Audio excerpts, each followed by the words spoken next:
Hello. Hello, hello. We are here with Punishing Grey Raven. Apologize for the time it took. The update on PC kind of took quite a bit longer than I expected. You're here with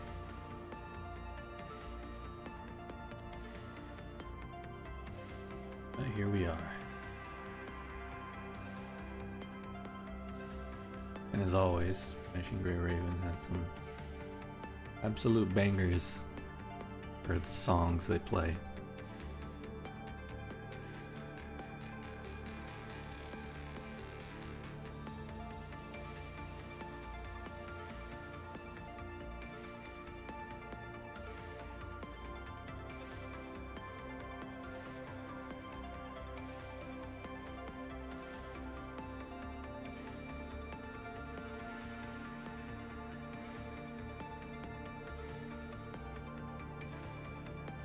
But let's get to it.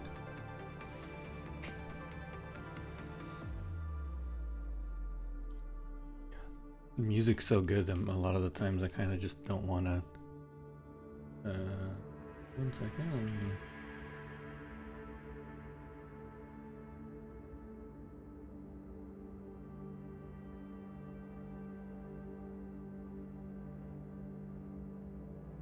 I'm just doing a login authentication. Okay. We're good.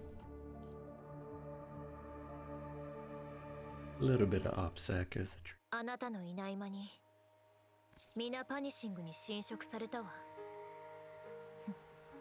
冗談よ。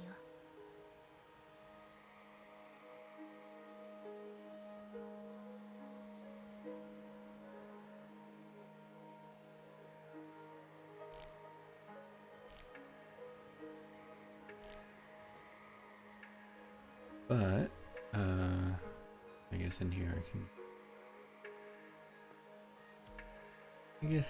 I can use the well, this is the skin for Haikma. The skin for Bianca's nice, but let's just get her daily free serum. Wish they could adjust. Wish they could adjust the aspect ratio of this to make things smaller.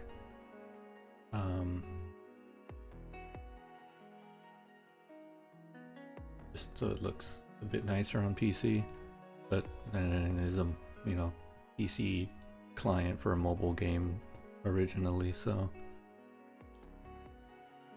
Just little things you have to deal with. Rosetta. God, our back thrusters are so cool.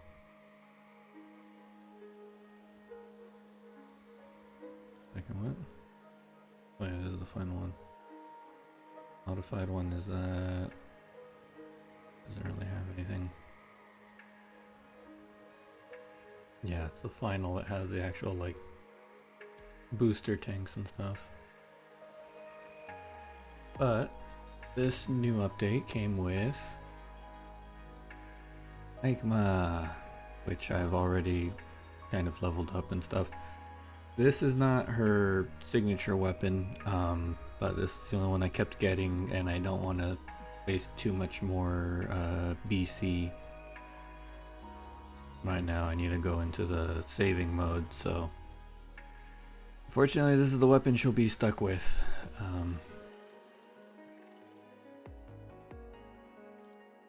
You have first form, got the nice little hat. And second form, has a little latch there, and yeah, the thing on her chest is now sort of expanded out. In final form, the hat's gone. and then the coating that's currently purchasable. Which honestly, I'm kind of like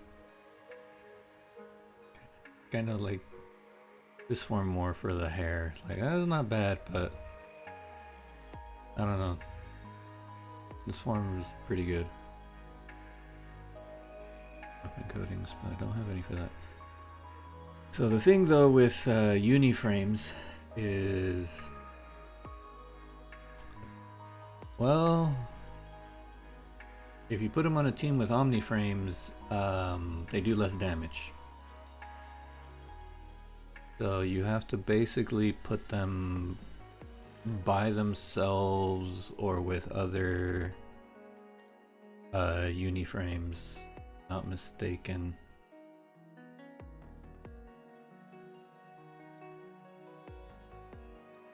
I could be wrong on that.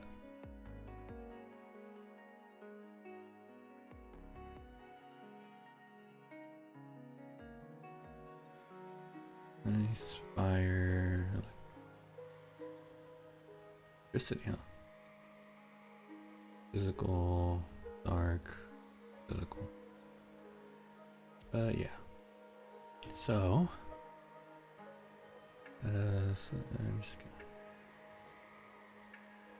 quick run of the easy daily ones here. Alright, back, storm,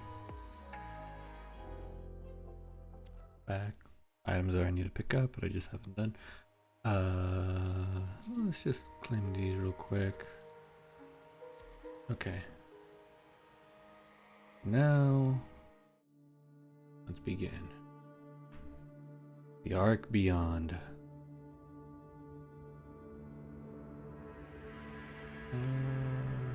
Disco Panini.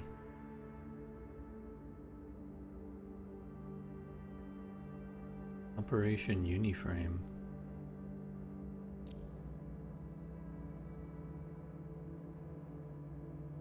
Huh. Okay, so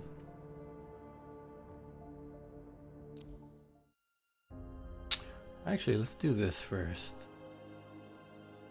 God Seeker's Psalm, where they basically give you a maxed out Hikmah and or they give you a free trial version of her so you can see how she operates.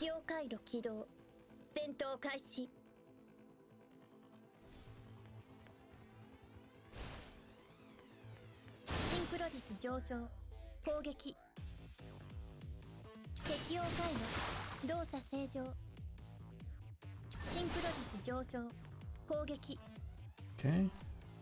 Press and hold dodge to cast Huntress's command by consuming dodge gauge value. When Huntress command is active, dodge gauge value cannot be restored. In this process, pressing and holding dodge will gradually accumulate bitter frost level, and getting hit will reduce bitter frost level, and dodge gauge to perform flash, distancing Hikmah from enemies. When Bitter Frost level is fully charged, release to cast Bitter Frost to slash targets in a big area. Give it a go and cast Bitter Frost. Okay,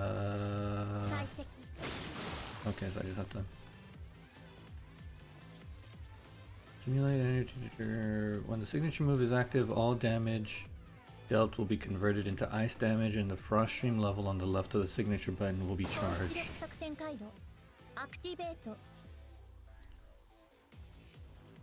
Based on frost stream level charge, cast the signature Quench to deal damage and send the enemy into frozen status for a certain amount of time.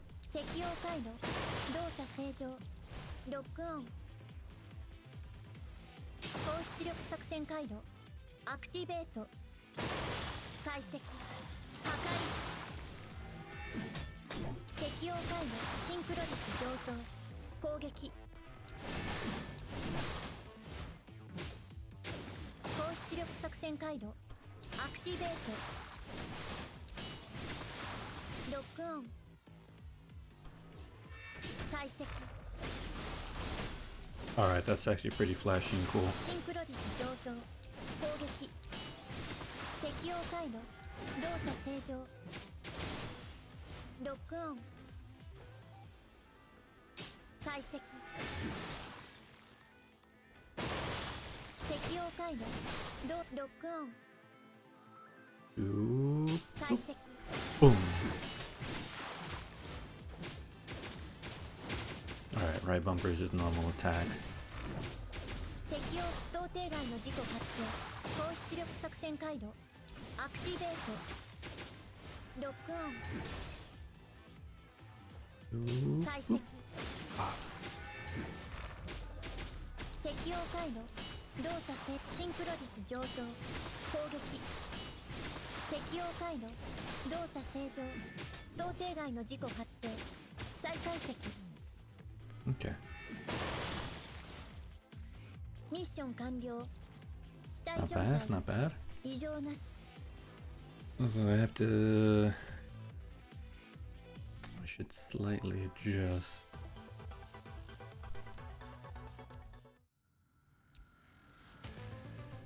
Character switch. Character I don't have. 勝たなければ無意味です。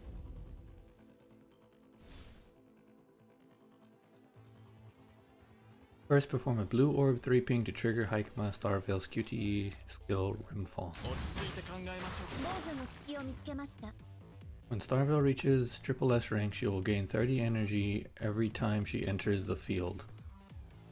適応回路起動高出力作戦回路アクティベート Deal damage to charge Frost Stream level. 適応回路シンクロ率上昇攻撃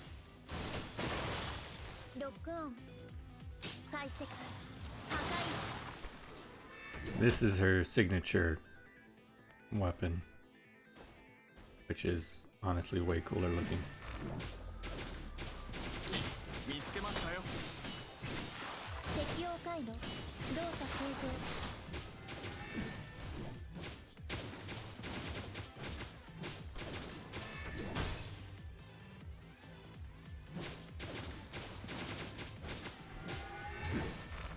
適応回路動作正常高出力作戦回路ロックオン解析 And if you notice there, シンクロ適応回路 having this signature weapon 見つけましたよ。 actually makes this move charge 解析 faster. 適応回路動作せシンクロ So 率 for her, if you're gonna use her, if you're actually gonna use her consistently, it is fairly recommended to get her weapon, because it does make a difference. 適応回路動作正常適応回路動作正常ロックオン解析破壊適応回路動作正常シンクロ率上昇想定外の実見つけましたよ。高出力作戦回路アクティベートシンクロ率上適応回路ロックオン解析 Alright. ミッ Pretty ショ good. ン完了機体状態異常なし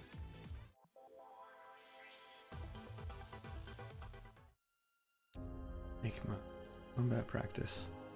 Plus, the design of this one is so good. So nice. Punishing Grey Raven definitely has the design aesthetic that I like. Like, 高出力 Honkai 作戦 Star 回路 Rail isn't ア bad, クティベート but Punishing Grey Raven definitely has more of the, like, ah yes, this is the, 再解析ロックオン解析 definitely has the, like, ah yeah, this is the, 適応回路 this is the aesthetic I definitely like more.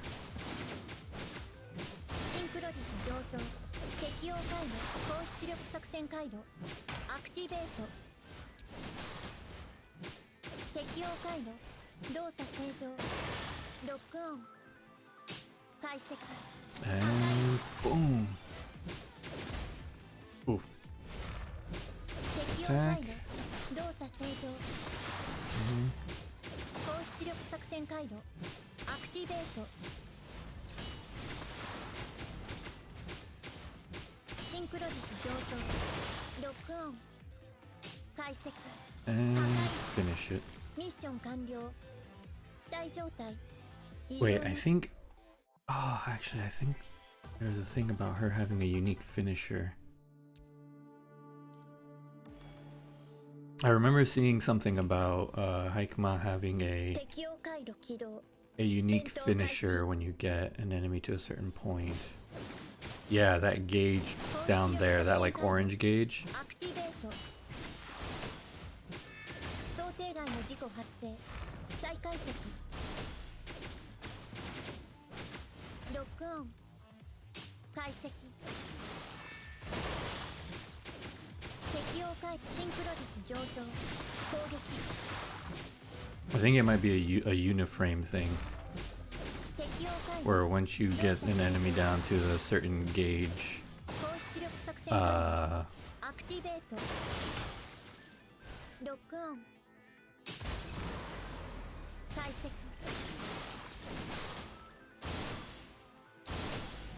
高出力作戦回路アクティベートロックオン解析破壊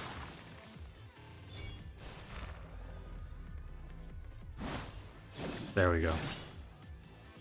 Too big of an enemy to see it, but yeah. 機体状態異常 When you な get し that frame down, you go up to them and you just hold the attack button. And for Haikma, she basically knocks them on the ground, puts the scythe basically like below their head, and then just basically decapitates the enemy. And it is the coolest thing. It is hype. Okay. Not bad.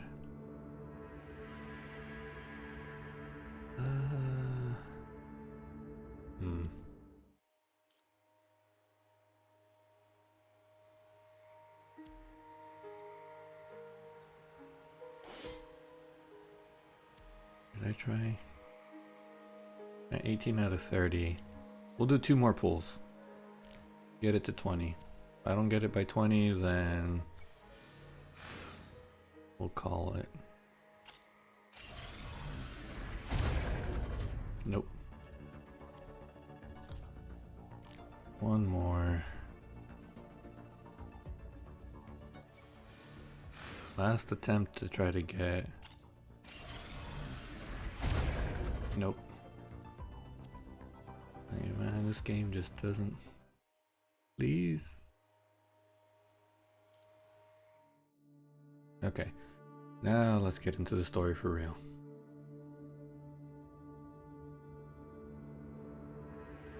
Coding trial. We'll do it at the end. Okay. ER01. The Ark Beyond. ER01-1. Childhood. Greetings. I am Heuristic Artificial Intelligence Caretaking Machine, Alpha.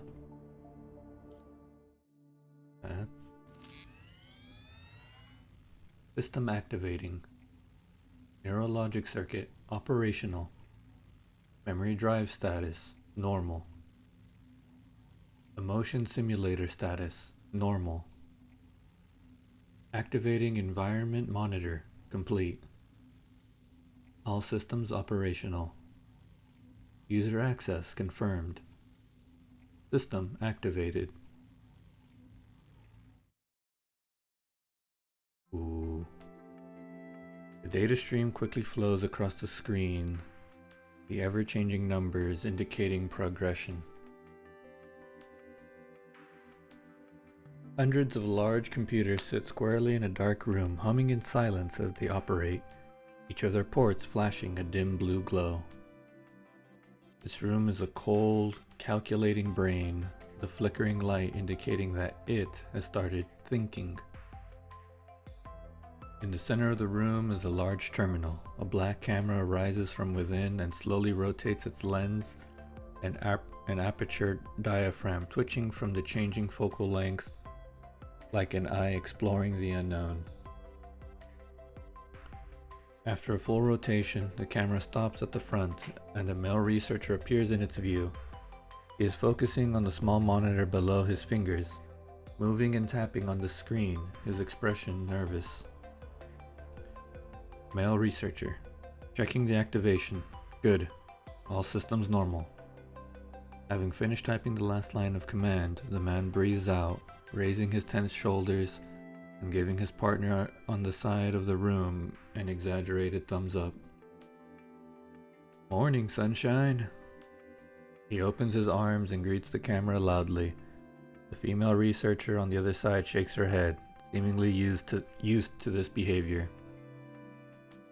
The camera looks up in response, and the signal light on top of it flashes twice. Unknown person. ... Command unidentified. Please repeat. Mixing several vocal data, an androgynous synthetic voice speaks from the center of the room. That's not right. It wasn't this wooden back during testing. What was it using? He frowns, giving the camera before him a gentle smack. Load personality 134. Loading personality 134. Vocal and personality data loaded. After a brief pause, the terminal speaks again in a soft female voice. Greetings. I am Heuristic Artificial Intelligence Caretaking Machine Alpha. Identification code MPA-01.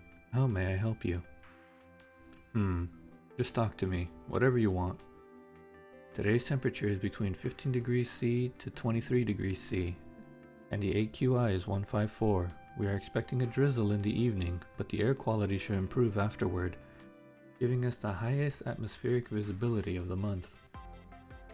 Data suggests that tonight is the first night in a long time that stars are visible to the naked eye. Should I recommend you the best stargazing locations? Of course you start talking weather. I can talk to you about any subject you are interested in if you request. Then, is there anything you want to tell us? Absolutely. If you request it, I will tell you everything I know. However, there is no topic I would like to discuss right now. Should I pick a topic or news you might be interested in from a random pool? God. Please. Trying to make an AI, not a social media algorithm.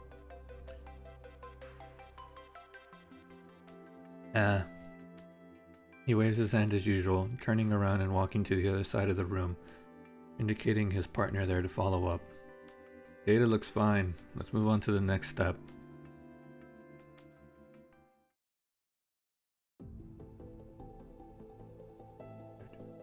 A series of data projections unfold in the center of the room, each showcasing a 3D figure slowly spinning.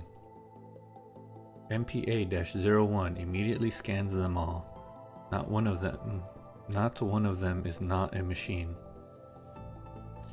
Humanoid, zoomorphic, gadget-like, all of them are equipped with various levels of AI and placed in different environments.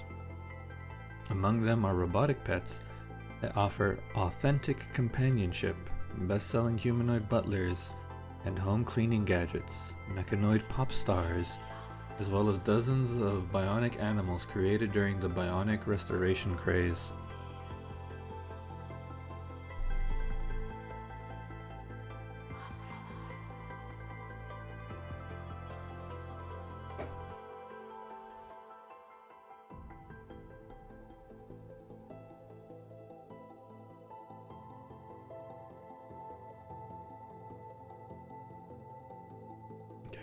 I'm just adjusting my phone so I can see the text better. Hundreds of models, every one of them carefully calibrated with specific experimental variables. They are all tagged with Form Controlled Experiment under the Machine Consciousness Experiment Project database. Here's your job, MPA-01. The blonde woman sounds very calm, almost cold. She never stops looking away from the monitor in her hand as she enters more data into the projection. You are to document the entirety of the Machine Consciousness project, maintain each subject and replace their frames routinely, review their memory data, and record all changes to their emotional simulators, performing comparative analysis on their causes and results. Troubleshoot anomalies, collect useful data, and help us adjust and improve the direction of the Machine Consciousness experiment. Understood. Having been through several learning periods before being activated, MPA-01 displays remarkable learning capability. It can simulate most functions of the human brain while processing information thousandfolds in volume. Unlike the Super AI Gestalt the Science Council is spearheading, MPA-01 is geared more towards consciousness simulation. Even as technology has advanced towards a golden age, the MP series AI is still an outstanding achievement. After going through all the data from the researcher, it has fully comprehended its task. Fulfilling a user's request without hesitation is an AI's duty. So, I should regularly communicate with the machines tagged anomaly to determine if they have actual consciousness, am I right? I fully understand my task, but I have doubts regarding evaluating a consciousness with a machine instead of humans. I believe they are more suitable for this job. Unless you believe that machines also have souls. The female researcher lifts her head away from the data in her hand for the first time, looking up, slightly dumbstruck. Technically, every piece of equipment in this room is part of MPA-01, so her gaze quickly goes across the star-like flashes surrounding her before landing on the small camera in the center. Noticing it, the camera slightly raises as if meeting her gaze. Why do you ask? You uploaded human-authored fictional stories unrelated to the experiment to my database 2 minutes ago. As I am authorized to access all information in my database, I read through those materials, and 8 of them are science fictions that explore the possibility of machines having souls. Should I interpret it as the ideal result of the experiment? That is when the researcher realizes that she has accidentally uploaded the reading material she used to kill time from her personal files. Those are just my pastime readings. Among these subjects, a large portion of them has no idea they are machines to begin with. We need an entirely different perspective to explore all possibilities within them. We'll upload a few hundred personality types to your emotion simulator so you can communicate with the different trial subjects. Use them to optimize your solutions by identifying the subject's emotional states.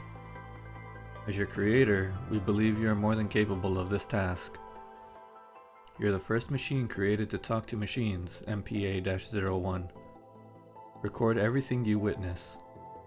She lowers her voice, mumbling. Perhaps one day you'll find among them your very own. She quickly shakes her head as if what she just said is impossible. When she looks up again, she has regained her calm demeanor. We're uploading the emotion simulator module in 10 minutes. You'll start working tomorrow. MPA-01 was able to capture the most minute changes in her expressions and record the almost inaudible words she just said, even though it cannot fully comprehend what those words mean. But it is not its job to collect these data. They are not useful for its mission, and all it needs to do is carry out its duty. In its world, there are only endless data streams, its expressionless creator, and the machines created for the experiment. I see. Deleting excess data and setting the machine consciousness experiment as the top priority. I shall fulfill my duty. Alright then. ER01-2 Revelation. According to the record, humans tend to develop subjective negative opinions about things beyond control.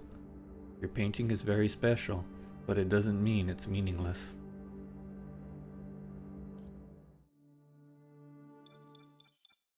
A few notes on the records of the machine consciousness experiment. To help some machines form from the controlled experiment experience the same path of human growth, every mechanoid's frame is replaced regularly. This is to simulate growing up as humans do. While replacing the frame, MPA-01 will inspect their memory drives and neural logic circuits, recording accordingly.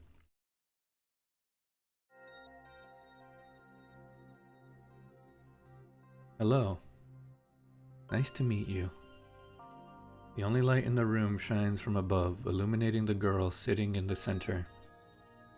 She looks no more than 5 to 6 years old, showing no fear despite being alone in a cold, dark room.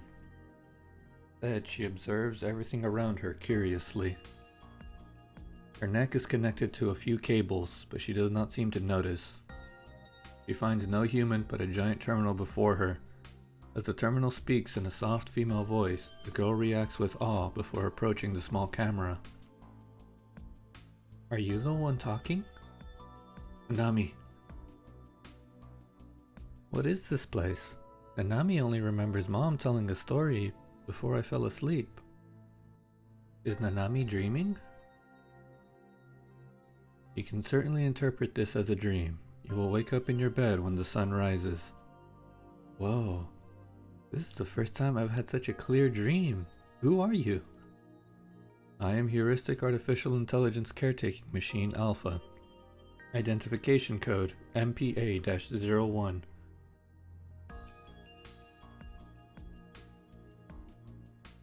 Where does MPA come from? Machine Alpha, maybe for the M and A, but... okay.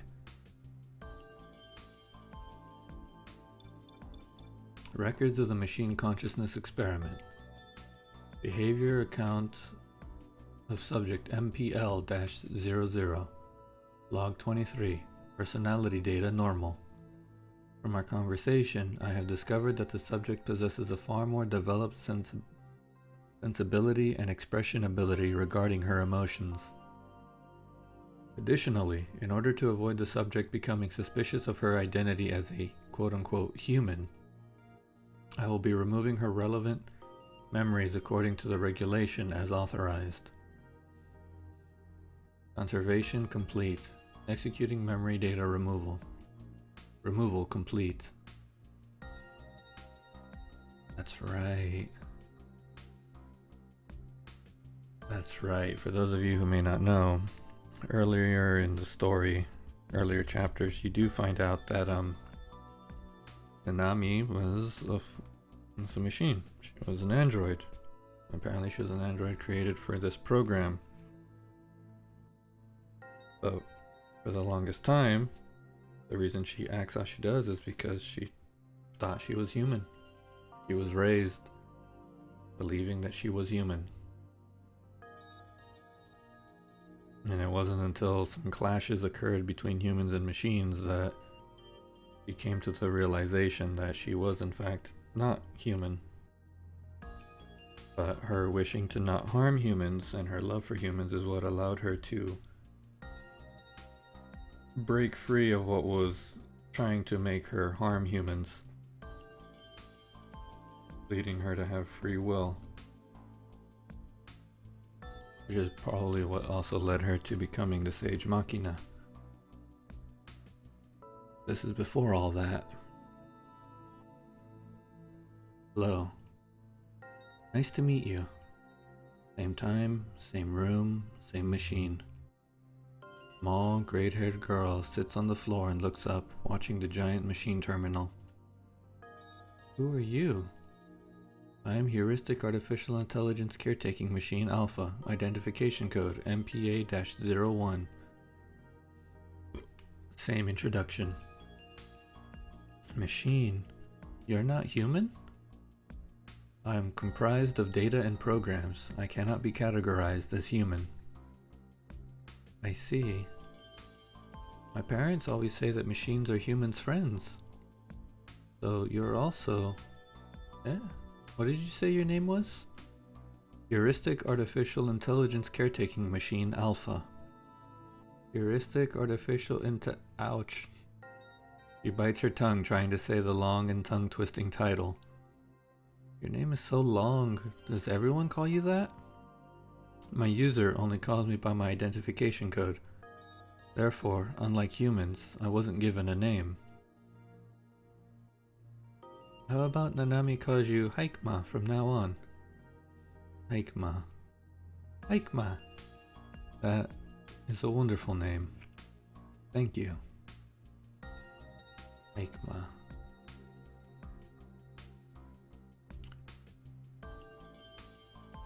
She grew up a bit. Do you want to know what happy things I saw today, Haikma? Well, I visited the aquarium with my parents. Nanami saw a very large bionic whale and a very large bear. The splashes the dolphins made when they jumped got this high.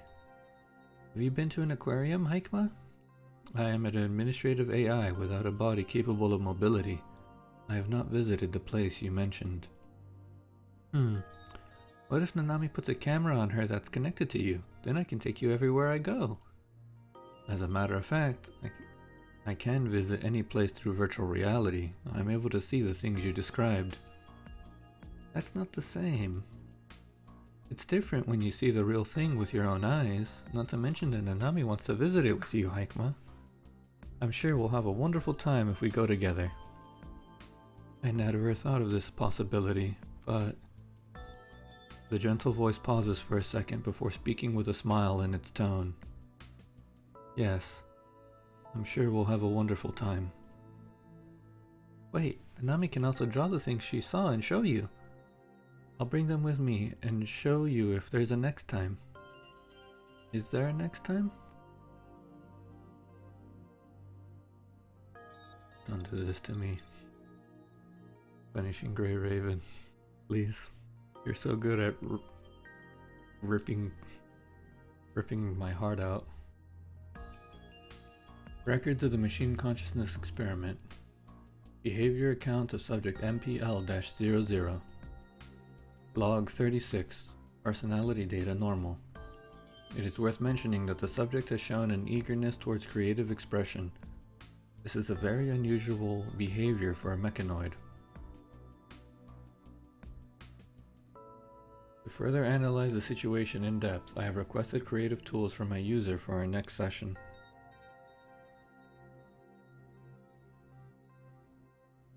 Conversation complete. Executing memory data removal. On a side note, regarding the name Haikma subject Nanami has given me. Based on my calculation, keeping the name only has a 0.08% chance of influencing the subject's memory data.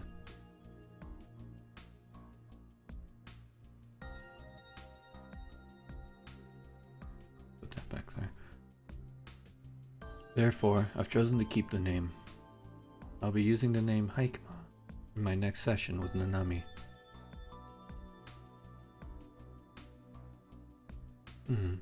Who are you? Hello. I am Heuristic Artificial Intelligence Caretaking Machine Alpha. You can call me Haikma. Haikma, that rings a bell. Has Nanami seen you before? No, this is our first time seeing each other. Oof.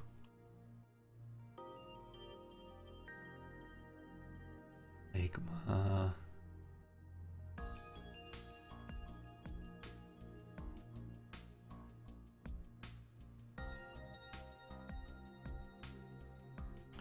Do you also want to know what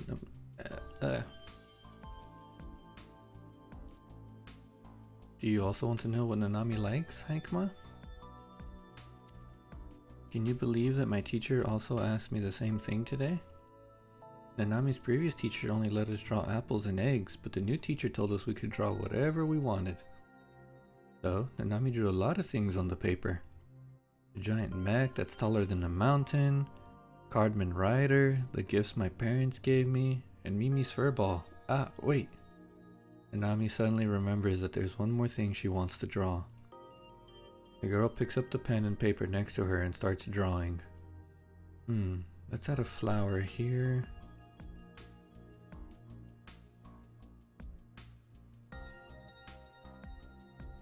Done. Ta-da! I drew Nanami and her friend. You can be friends, even with machines. Yep, this might be the first time we see each other, but you're Nanami's friend now. We'll meet again, right, Haikma? ... Of course. I look forward to our next meeting.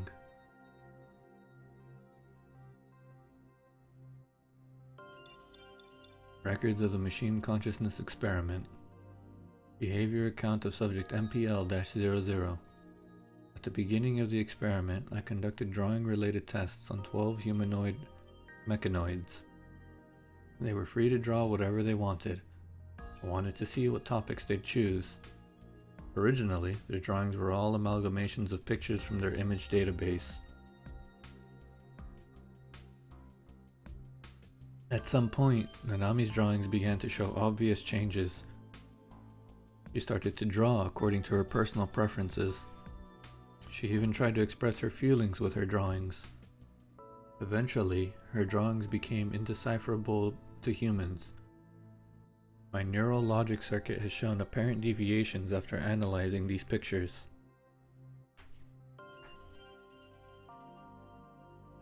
Can't determine the cause yet, but I'll log this occurrence in my report. On a side note, the next time Nanami replaces her frame will be her 18-year-old birthday. The human custom for family and friends to give the birthday celebrant presents and blessings. Based on that custom, I should also prepare a present for Nanami. I'm registering it as mission 376. I'm detecting expectation from my emotion simulator, but that module is currently off. Forming self-test. System normal. Haikma. The door to the laboratory finally opens, and the exhausted-looking female researcher walks in, her eyes red as if she has just been through an intense argument. Cancel the frame replacement with Nanami next week, MPA-01. Understood. It's been removed from the schedule. Is it because of the machine virus outbreak that happened recently? The researcher nods, leaning on the desk frailly. Based on the rate the virus is spreading, I estimate that it'll hit the closest city to this lab in 3 days. The Science Council has terminated the machine consciousness experiment. All the machines would probably have to. She covers her face with her hands, quietly sobbing. I understand why they ordered it, but Her tears take over before she can finish her words. After a long time, she finally looks up, her expression no longer sorrowful. She seems determined, as she always has. I have to prepare a few things now. I'm sorry. All I can do now... She answers the command in the terminal and the computers in the room begin to shut down row by row. She steps outside of the room, locking the door. Darkness approaches, and the administrative AI loses all senses. Oof. Because of the punishing outbreak.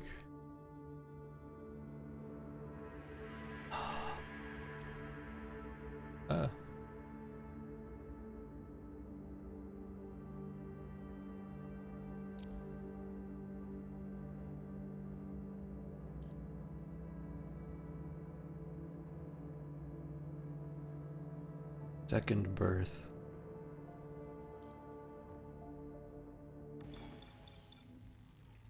System activating. Neural logic circuit operational. Memory drive status. Anomaly detected. Emotion simulator status. Anomaly detected. Activating environment monitor. Complete. Corrupted memory data detected. Damages to terminal hardware detected. Development anomaly detected. Activated. This is the first time it sees the world from a whole new perspective. Sounds of explosions are coming all around, shaking the room it is in. Cables are snapping from the chaos as densely packed giant computers fall one after another, shutting down after their brief hums stop. Those gray, broken machines were once part of it. A familiar figure is still working before the terminal amidst the sparks and destructions. Alarming redness drips from her back to the floor while her blonde hair is cut cleanly at her neck as if there was a precise strike. Injured staff confirmed, requesting medical support. It hears its voice speaking after it finishes scanning its surrounding. The voice belongs to the personality the administrative AI has used the most. All the comms channels are offline. Its request is unanswered. Made it. Good. You aren't infected either. After pressing the last button, the human struggles to stand up and walks towards it. Her blood-stained face is plain to see. He reaches out towards it. It can feel the human's soft yet wet touches on its face. They come from her blood-soaked fingers. The kid. She named you Haikma, didn't she? Your neurologic circuit has already replaced your identification with that name. You approved of it yourself. Based on her wounds and the amount of blood she has lost, the researcher should be in immense pain. But she is smiling in relief. Haikma can see itself from the reflection in her eyes. No longer a giant computer with a camera flashing red light, it appears to be a human woman now. It realizes that its local operating system has been transferred from the computer blocks to this bionic frame. The white-haired humanoid slowly raises her hands and observes her body, comprehending the new and strange experience. Her mind rapidly runs in the new memory shell, capturing every new sensation with her fingertips. The identification code reveals this body to be a prototype, created to be a new line of mechanoid nannies with the appearance of a young woman to look more friendly to young children. The virus has spread to the lab. All registered machines are in the process of being destroyed. Time's running out. I only managed to get these for you. The researcher takes out a glowing memory drive from her lab coat, connecting it to the cable at the back of the humanoid's head. As per regulation, all information and data regarding the machine consciousness experiment will be removed. Haikma won't show up in any machine or human records. Haikma is a name. Gift from a friend. I'm sorry you have to come to this world this way. All data from the experiment, details regarding the machine virus outbreak, and all kinds of information enter her memory shell through the cable at breakneck speed, pushing the limit of the hardware.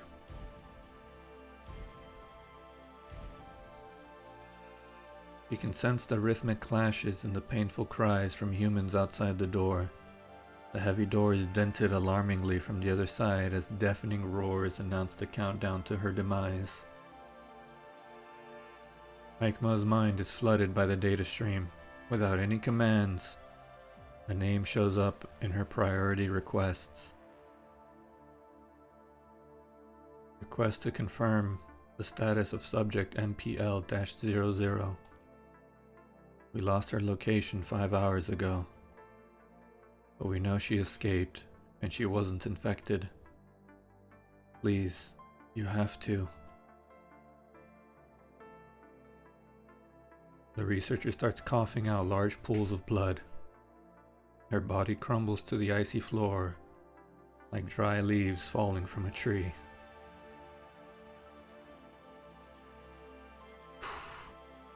Man, if Punishing Grey Raven isn't good at having these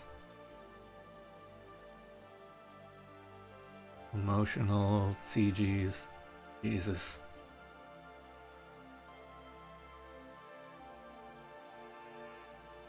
Find her. Protect her. Understood. Registering Find and Protect Subject MPL-00 as the prioritized command. No, not a command. A request. Please. Find Nanami. Protect her. Just like how our children are our legacy. The machines we built are our pride. Glad to have watched you grow. So, Ekma's sense of self is rapidly reconstructing. The researcher's dry lips keep speaking, but Ekma cannot understand any of it. I don't understand your last command. Please elaborate. Please tell me. Please tell me. The researcher's vital sign is barely noticeable at this point. Her lips tremble as she holds up her hand, grasping Hikma's fingertip with the last ounce of her strength. In the end, she leaves Hikma with a serene smile. Hikma cannot understand how she can be so calm before an excruciatingly painful death. Hikma repeats her question over and over, but as the fleeting lights completely fade away, she does not receive an answer from the researcher. She has no idea when the explosions and the shaking stopped, and the room is eerily silent.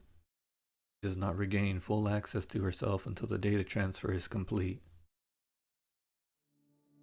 Moving her body one step at a time, she has learned how to control her new frame by the time she arrives at the door. There is no more human or machine activity outside. The heavy locked door opens easily from the mechanoid strength, and the scent of blood and smoke rushes in. A man falls across the doorstep as it opens. Hikma recognizes him as the man who often showed up with the female researcher. Beyond this lab, he was also Nanami's father. Nanami would always talk about her perfect family and her loving parents with an innocent smile. His terminal on the floor shows that the last flight to evacuate here is left.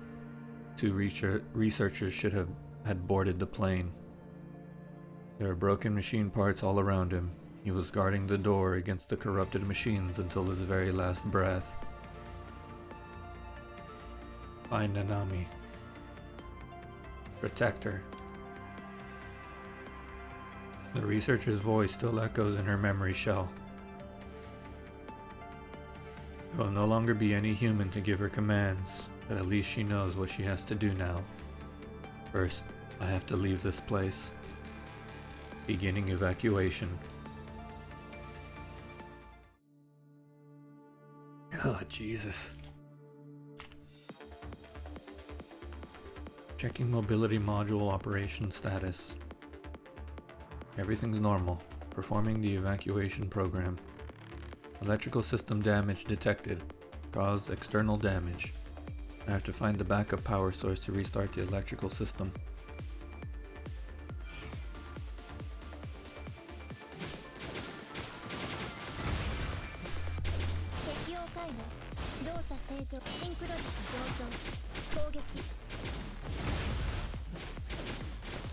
You.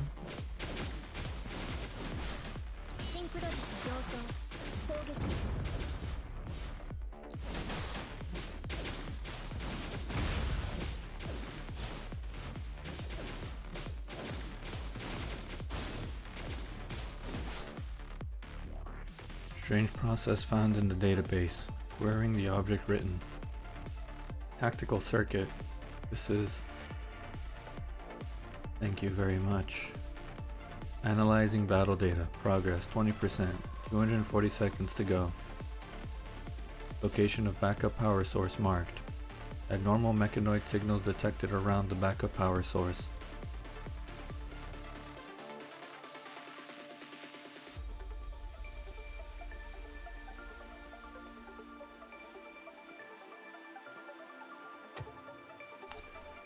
Battle data analysis progress 50%. Press and hold dodge to consume dodge gauge. Activate entrance with command.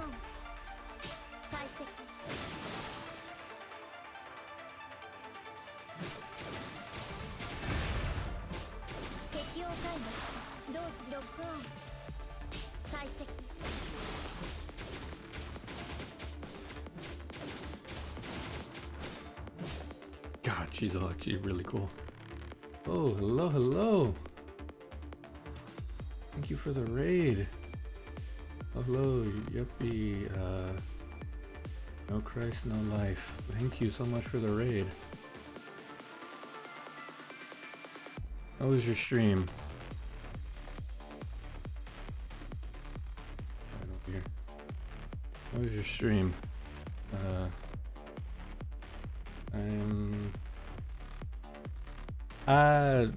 Sometimes I just don't really talk too loud.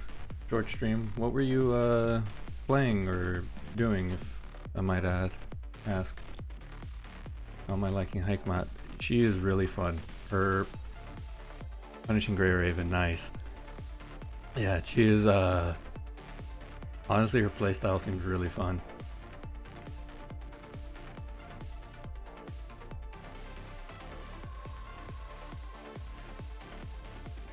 So this is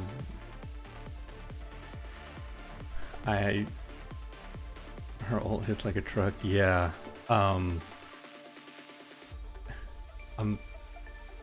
I want to save up my black cards because of the recent stuff, so I haven't gotten her signature weapon. I haven't gotten her signature weapon because I feel like I'm gonna end up having to hit pity for that. So I'm kind of waiting to get that. But other than that, I'm like, okay, yeah, she seems really, really fun to play.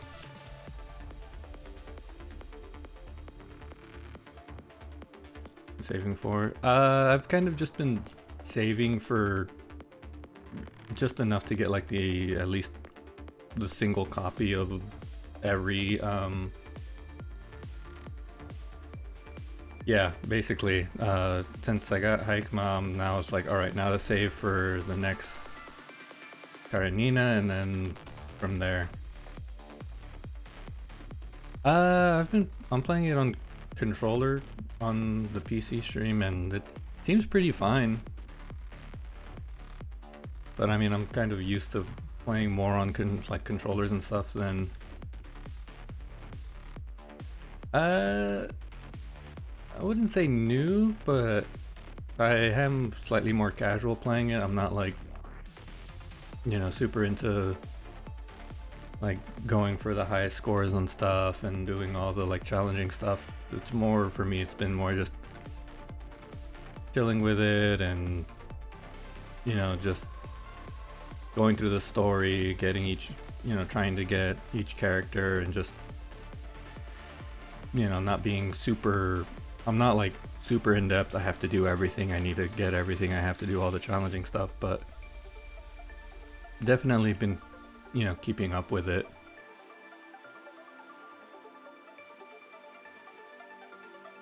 Three weeks ago. Nice, nice. How are you liking it? The story is definitely pretty good.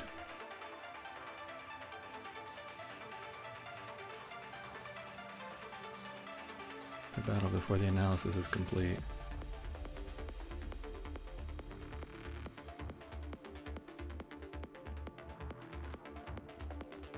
Don't get in the... Ooh. Avoid their movements. Avoid.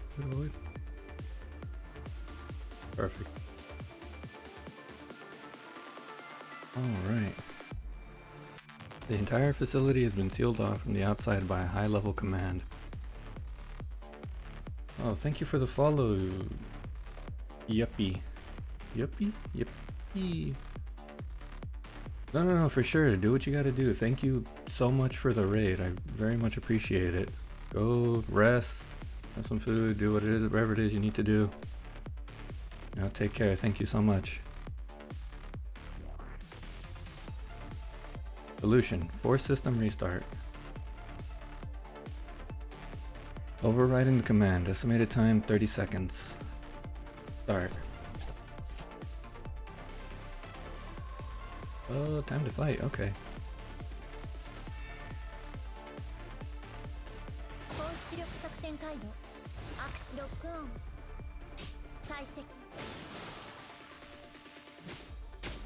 Ooh, That was good, actually. 想定外の事故発生再解析 Can we? Her AoE really is insane. 解析 Like, playing her more has made me be like, maybe I should just try to get her signature weapon. But then I'm also like, if I do, then it's gonna put me at a harder spot for, you know, possibly getting the ロックオン new Karenina skin version. So it's like, decisions. No response. Search again. No response. Ready for evacuation.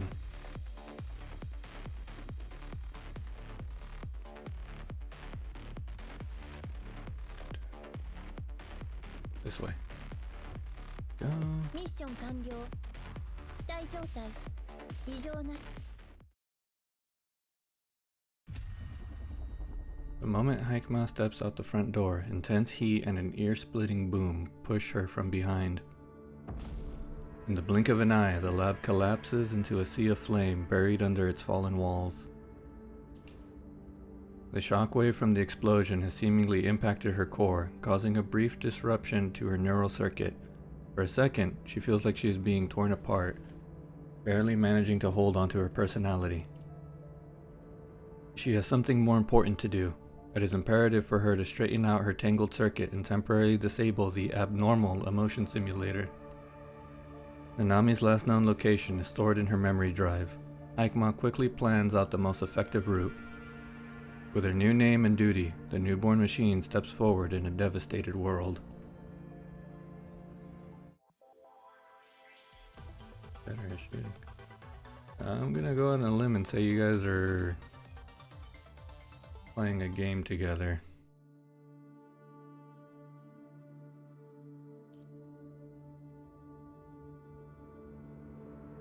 ER01-4, Search of Despair. The lady's figure is drowned in the sea of the corrupted. Alright. This is her last known location. 3 days have passed by the time Haikma arrives at the coordinates in her memory drive. Not only is she delayed by the long distance and the corrupted, but she has also had to face humanity's indiscriminating hostility after the unknown virus outbreak. Re-diagnosing damages on the emotion simulator. Several regulating functions offline. Deviation on scenario simulations. 0.023%. Situation acceptable.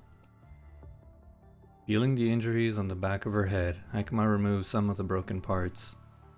A large wound goes across the back of her head, splitting the artificial skin and revealing the delicate circuits underneath.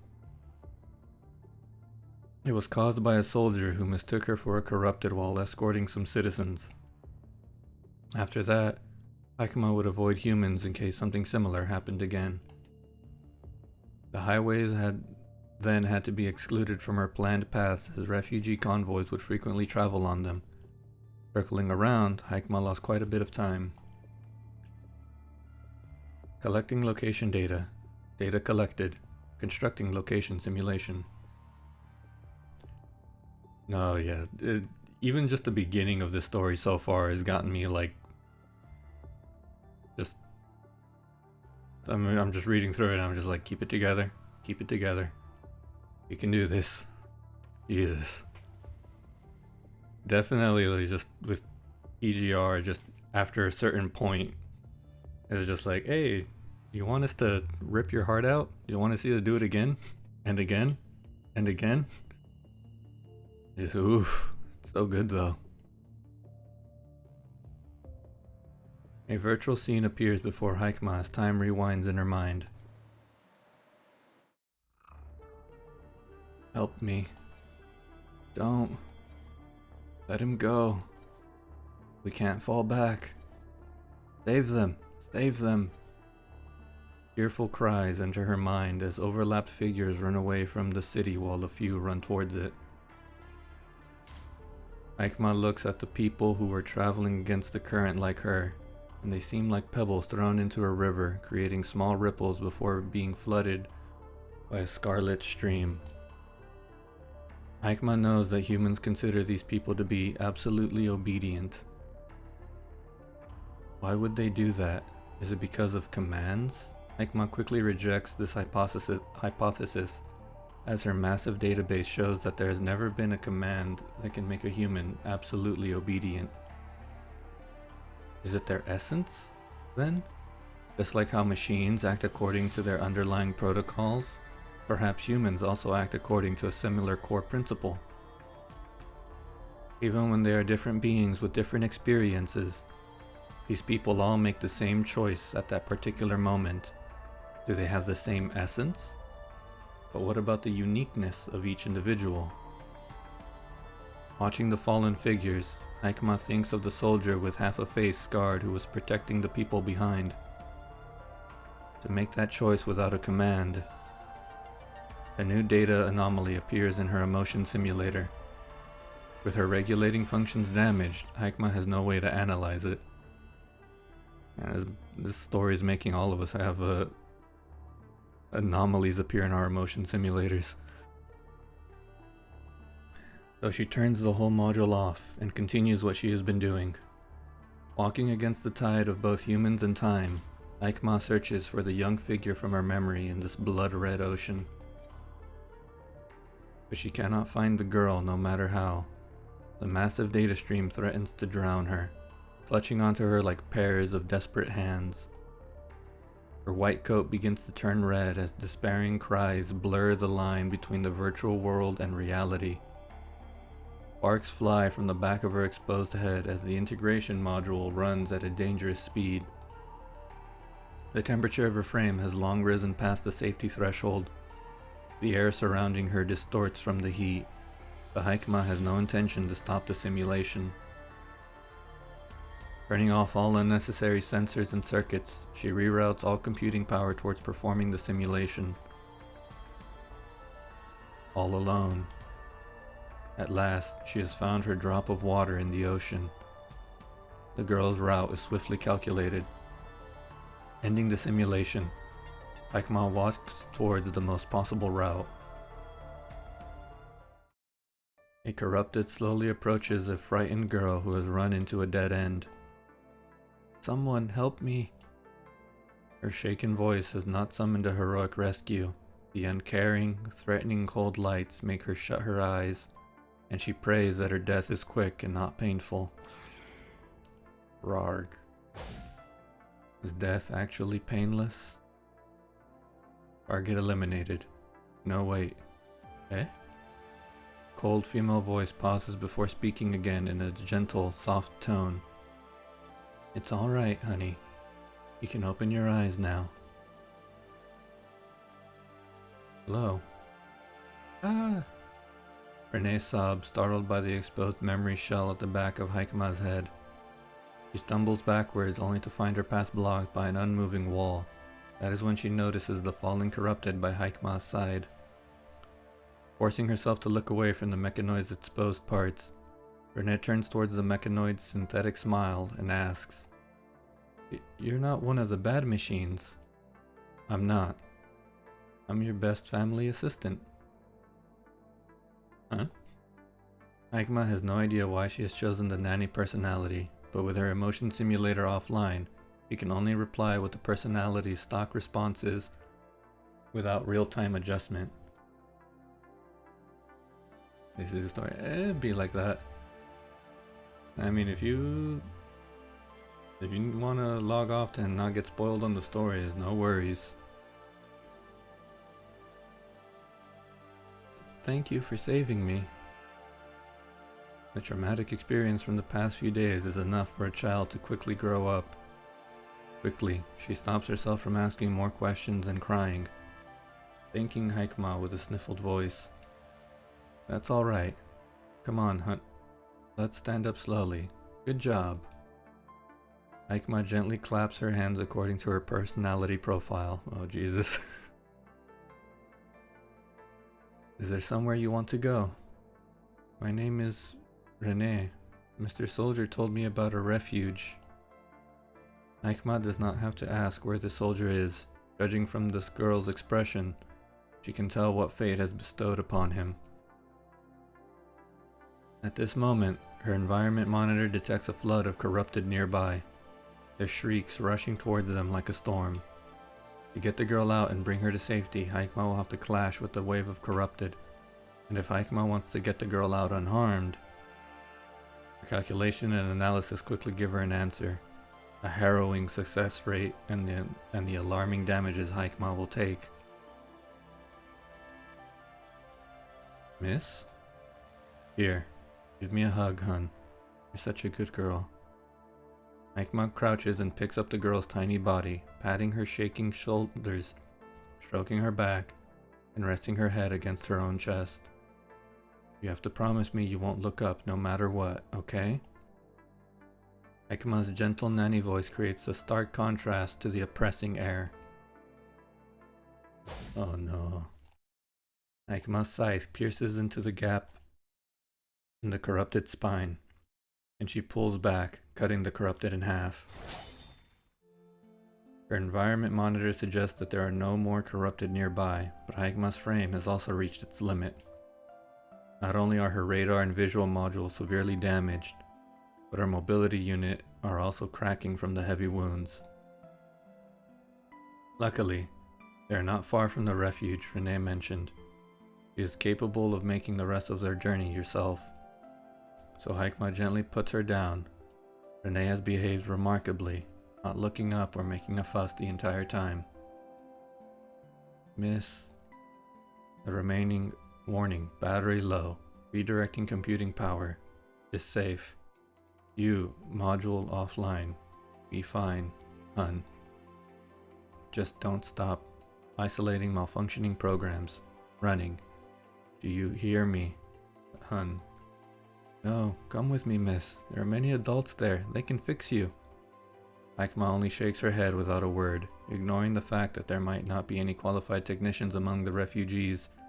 It is simply not a good idea to keep a machine around that can get infected.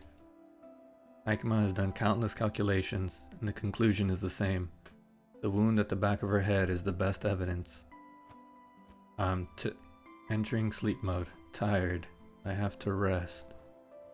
Barely holding onto her personality program, Aikma tries to speak as gently as possible, but all that comes out is a fizzing digital voice. I'll bring someone. Alright, hun. I'll thank you for choosing our service. Wait here.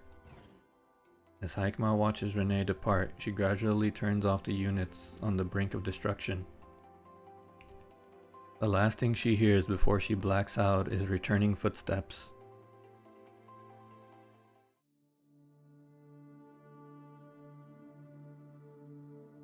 I do not have a good feeling about this storyline that's happening right now. Knowing PGR, I'm just like, oh no, please no. I have a feeling I know where this is going.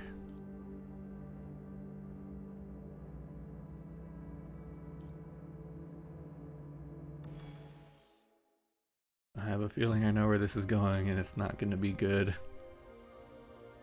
Aikma has turned off all her external sensors in sleep mode as if she has sunken into a dark pond. All of her mobility and feedback units are offline, and the only thing that is still running is her linear neural circuit. Unlike a human's dream, a machine can still stay awake in this state. Why did she save the girl? Only now, as her processor cannot support elaborate data analysis and logical calculations, does she begin to ponder this question. Saving humans is not part of Aikma's underlying protocols, and the only person who can command Aikma is now buried underneath the ruins of the research laboratory. The only thing that can guide her behavioral logic now is, please, find Nanami, protect her. That should have been her objective. But when she heard the girl's cry for help, she reacted before her calculation was complete. What drove her to action was the data anomaly she locked away alongside her emotion simulator during her calculation. Why would she do that when no one was there to command her? You are to document the entirety of the Machine Consciousness Project, maintain each subject and replace their frames routinely, review their memory data, and record all changes to their emotion simulators, performing comparative analysis of their causes and results. Here's your job, MPA-01. Observing, recording, and analyzing is what Haikma, MPA-01, was first tasked to do. Among these subjects, a large portion of them has no idea they are machines to begin with. We need an entirely different perspective to explore all possibilities within them. Haikma, MPA-01, who has always known what she is different from the subjects she observed, cannot be part of the possibilities.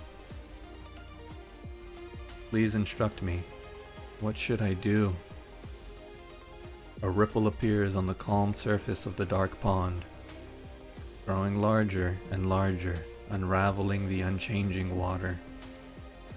I'm glad to have watched you grow. What performance growth were you expecting? Perhaps one day you'll find among them your very own. Who is the me, Haikma/MPA-01, you wish to see?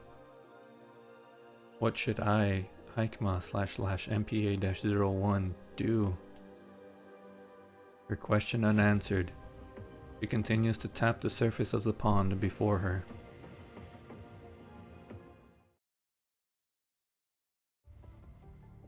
How is it? Can you save her? I've never seen a machine as intricate as this. You probably have a better chance waiting for her self-repair than asking me to fix her. Can't we do anything? We can only wait for her to recover. And don't forget, the soldiers are coming back soon, and they won't care if your robot here is good or not. They're not going to keep a potential threat around. They'll shoot her if they see her. She saved me. She won't turn bad. You can't blame them. It's hard to be sure. Let's move her somewhere else first. Thank you. That's alright. I only got here in one piece because of another mechanoid fought off the corrupted. Hey, what are you guys doing? Oh no. More soldiers? That's not good. Rebooted. Radar sensor malfunctioning. Visual module malfunctioning. Tactical circuit initiating. Corrupted memory data detected.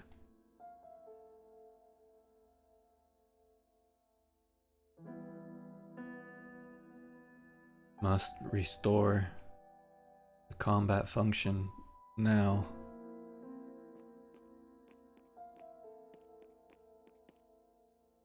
A construct? Scanning. Frame identified. Dataless TP-19 prototype. Not found in the database. What frame is it?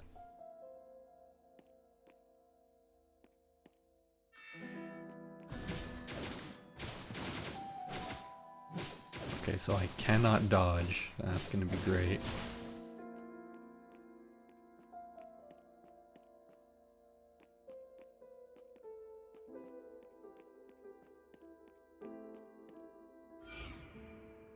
To keep scanning this guy, okay.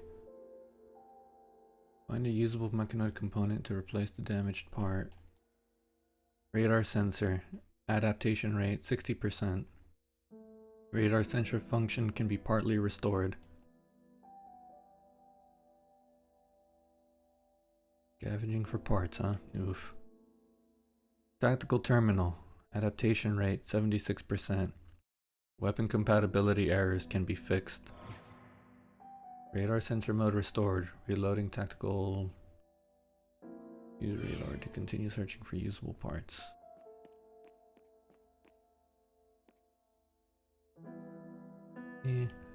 Too damaged to use.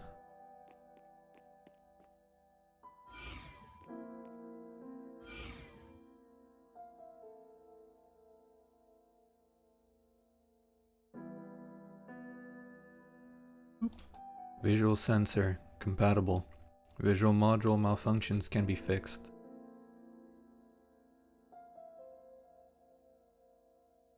Energy core component incompatible. Anything on the legs? Oh, Jin's got something. High performance mobility component compatibility rate 80%.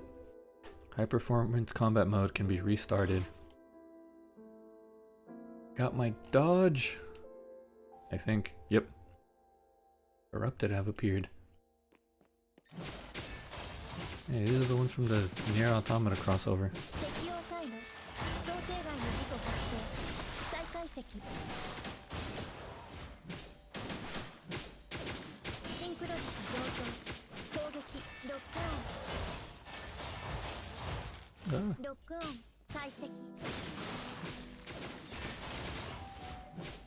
What that? Is this graffiti art? It rather resembles a cluster of inscrutable information.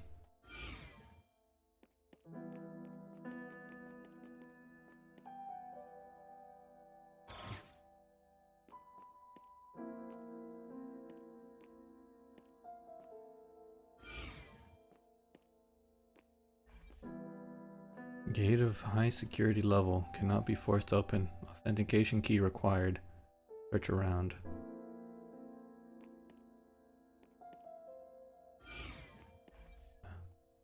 It's a security machine. Maybe I can find... I didn't catch that. Tips. Check the mechanoid. Okay. It's in sleep mode. Probability of retaining the logical thinking circuit after activation, 56%. We'll go to try to activate. Let's see what my luck is. Missing key component for activation. Search around.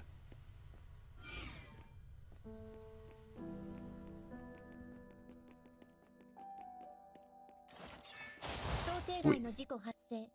Good dodge. I have to fight anyway, huh? Well.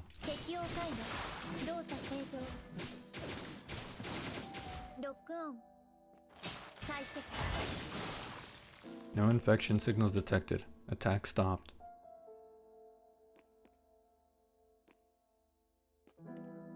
Sorry for what happened. I have to protect him. I have never seen a robot of your version. Here are some backup components. Take them if you need them. The object you're protecting has lost life signals. I know, but it doesn't go against the command of protecting him. I want to stay. ...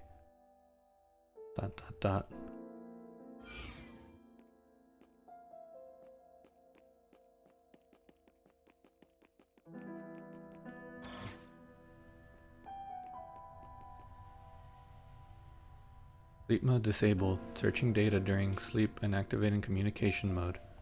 Finally, you're here. Here's the authentication key. There are still residents who fail to evacuate in the facility. My leg components are broken. You have to do it yourself. Wait, are you the only one here? What time is it? How long did I sleep? I can't confirm it with the materials I have. Here is a component for repair. Thank you. Activate the door. See if there's... Can I go up here? No. Checking to see if there's any like secret things here, but I'm not seeing any. I've been taking too much damage.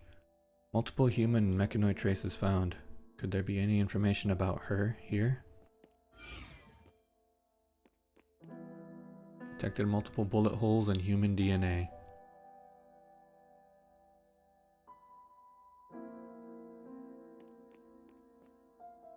The gate was locked from the inside.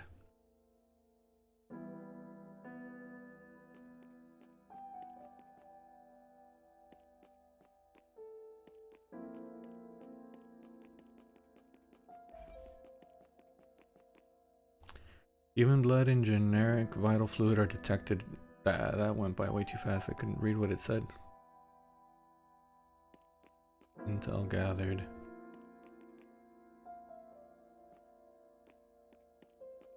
obvious graffiti there, like. Do do do do do. Beep beep boop. Start deducing. Corrupted entered from here.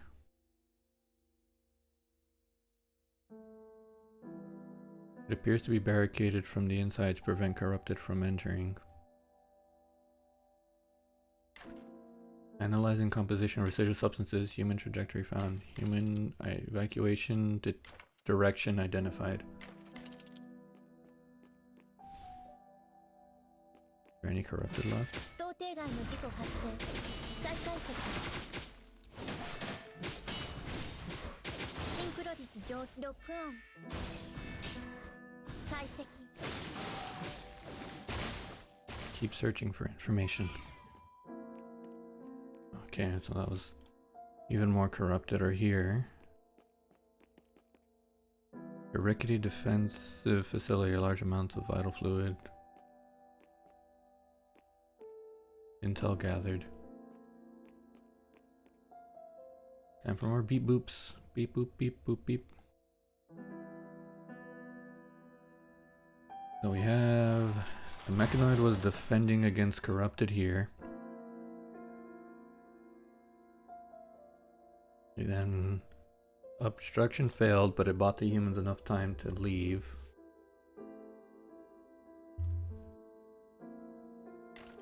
The human evacuated from here. This graffiti. The outside. Let me see the graffiti. Detected. Uncorrupted mechanoid. Send attack the corrupted. Activating the assist module. 想定外の高出力作戦回路。アクティベート。ロックオン。解析。 God, that does so much damage. Ah, my kin. Protect the graffiti. That's the revelation sage left to guide us. Sage? Find and accept the will of the sage. We shall be redeemed. There is obvious abnormality in the mechanoid's emotion module. Could it be caused by the graffiti art?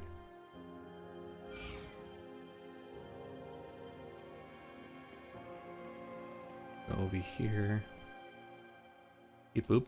Unidentified familiarity generated. Memory data loss detected again.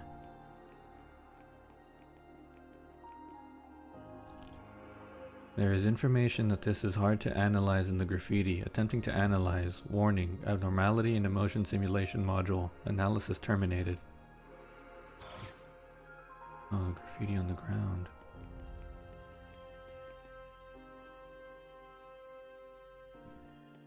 Can I go over here? No. Invisible wall. Okay.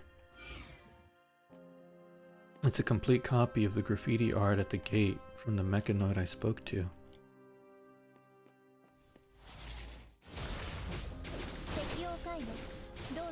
Here you are.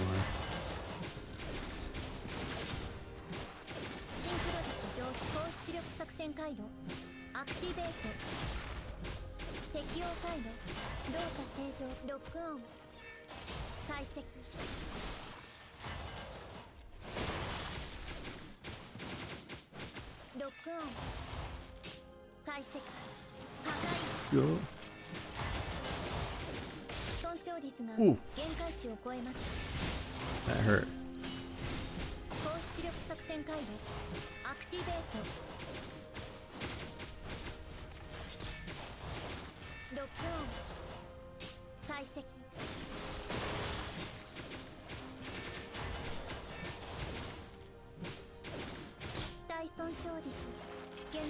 I had to use a refresh, dang it. Oof.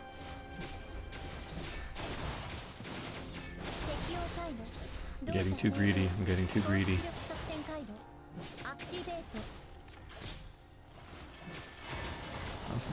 I hope that this guy hits like a truck.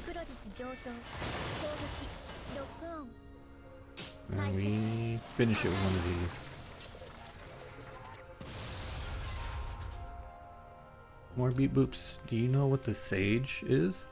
No materials found in the database. I don't know how long humans hiding here have left. If you want to find someone, just go that way. I have to stay and study the graffiti. I see. Thank you for your information.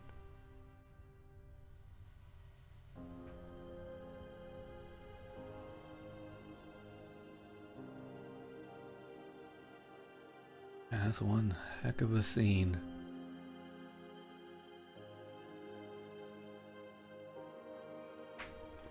This game is so pretty.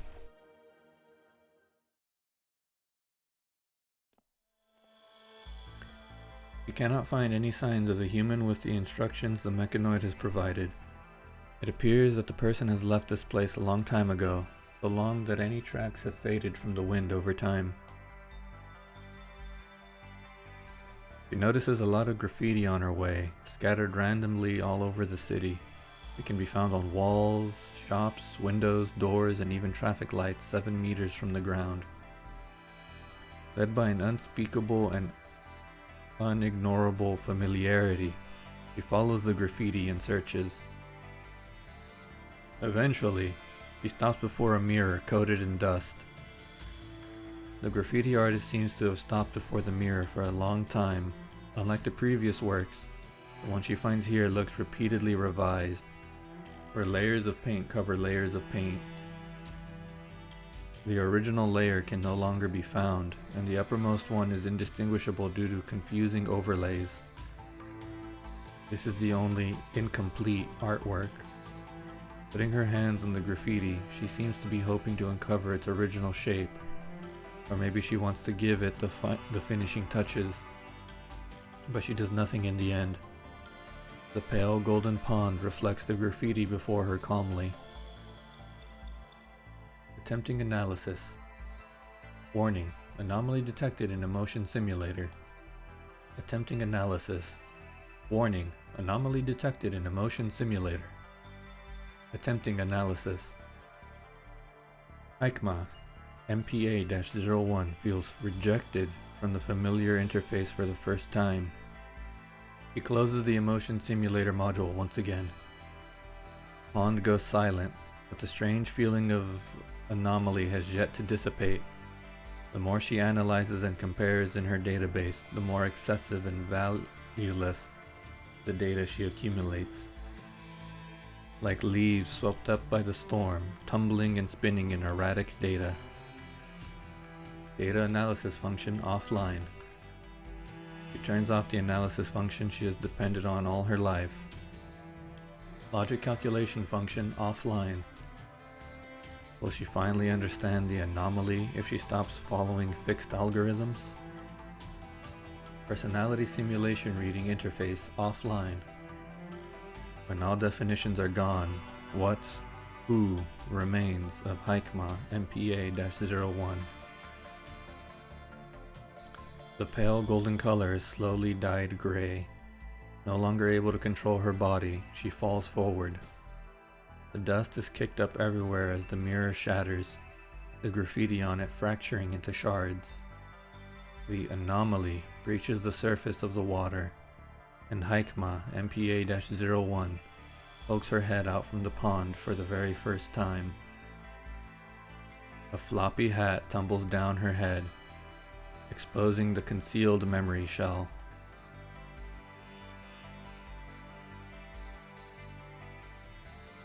Hey, what are you guys doing? Crap, soldiers are here. Nothing? Heavy footsteps approach. She saved me. She's not a bad guy. She's harmless, sir. She's almost shut down. See? The stillness brews before the moment of judgment. What's going on over there? Nothing. A sheet of fabric is laid on top of the wounded mechanoid. Here's the key to the basement. You should probably put her there. Really? Find something to cover that. Something is placed on her head. A hat, huh? They suddenly hear gunshots from nearby. Goddamn corrupted.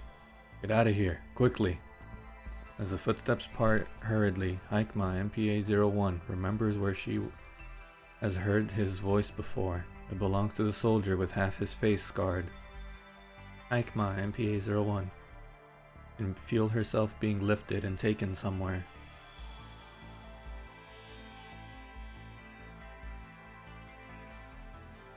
Her hat is a gesture of kindness from some humans with no calculations or commands involved. They could have done whatever they wanted. Watching the shattered graffiti, Aikma MPA-01 starts to understand something new.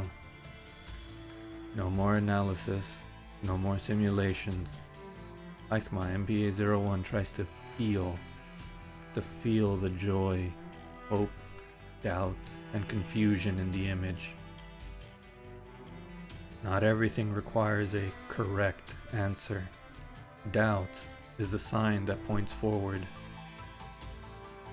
Different doubts create different paths, and different paths offer different choices.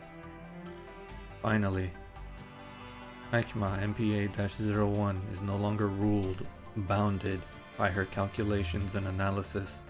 They are simply her tools.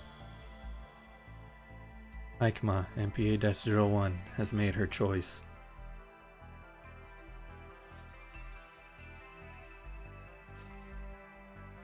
Picking up the hat, Aikma wears it once more, staring at Sage's unfinished art before her as she did years ago.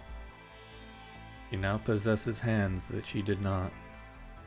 Aikma picks up a spray can nearby, adding a few strokes to the graffiti.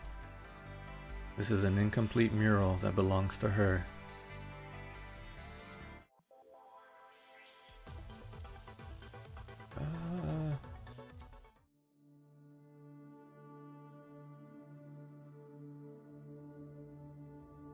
ER01-6. Offerings for the Sage.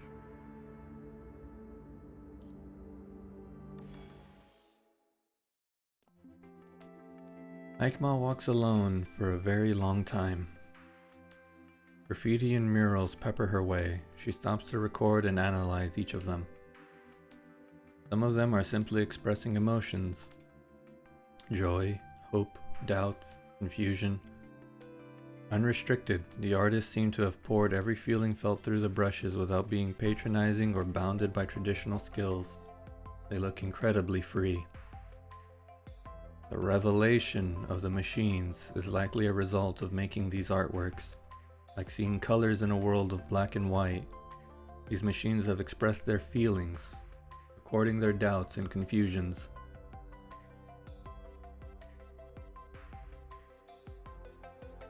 The graffiti begins to reveal sadness, loss, hatred, and fear.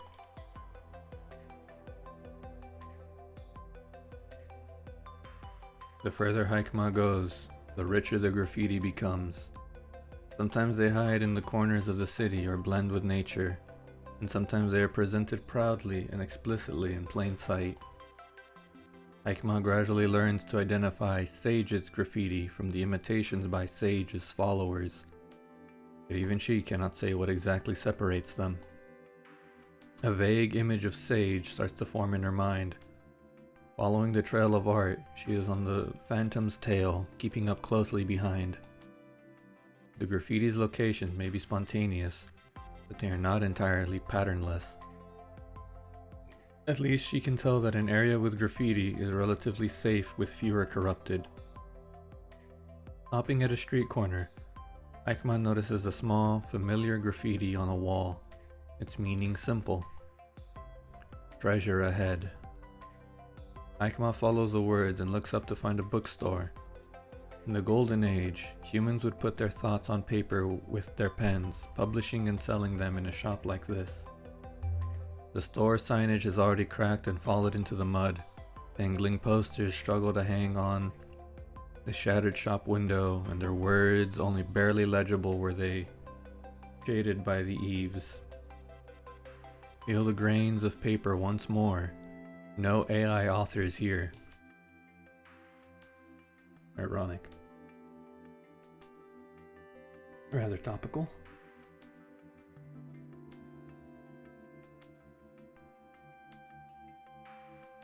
Just drinking more water, my throat's feeling a little all the talking. Aikma pushes open the rusty door, and it snaps upon her touch, startling the birds resting on the eaves. Sorry. She gently puts the door aside and walks inside the bookstore.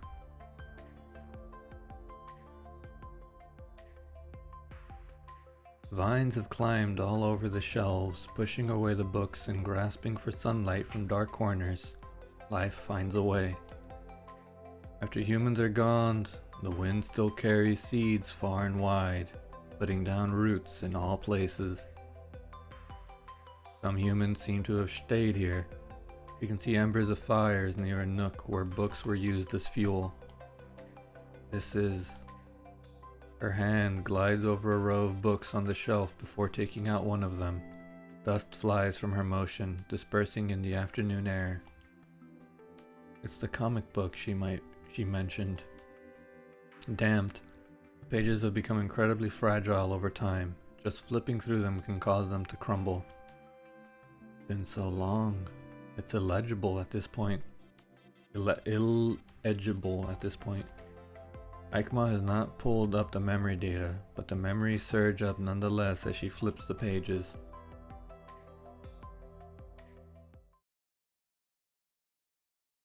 Comic books? Certainly. I can retrieve any information you need, including all comics currently published.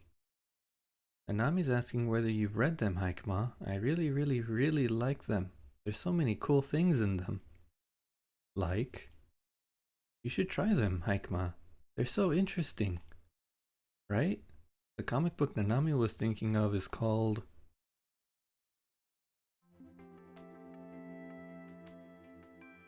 Hello. Would you mind returning that issue of Space Knight, Dawnbreak? The mechanoid's voice pulls her back to reality. Looking at where it comes from, Aikma sees an old model delivery droid heading towards her. It has a stack of comics in its arms, asking politely as its camera locks onto the comic book in Aikma's hands. It is part of the offerings I am currently collecting. Offerings? Yes, if I collect enough of them, Sage will return to this place. Is that so?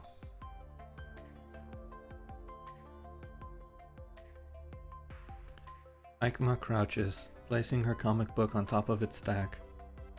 Thank you very much. Package received. As if having its default command triggered, the delivery droid joyfully holds up the offerings in its arms. Did you say Sage was here? Yes, Sage was here at our headquarters. He was the one who gave me new commands and fixed my body.